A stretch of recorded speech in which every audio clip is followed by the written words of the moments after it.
Hello, in this video I'm gonna show you how to enable mop lifting on carpets on Xiaomi Robot Vacuum 5.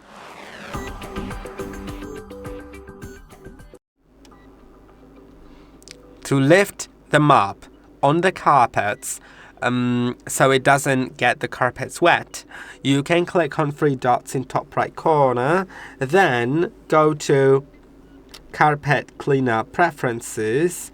Make sure that carpet recognition is enabled and it's set to vacuums only on carpets.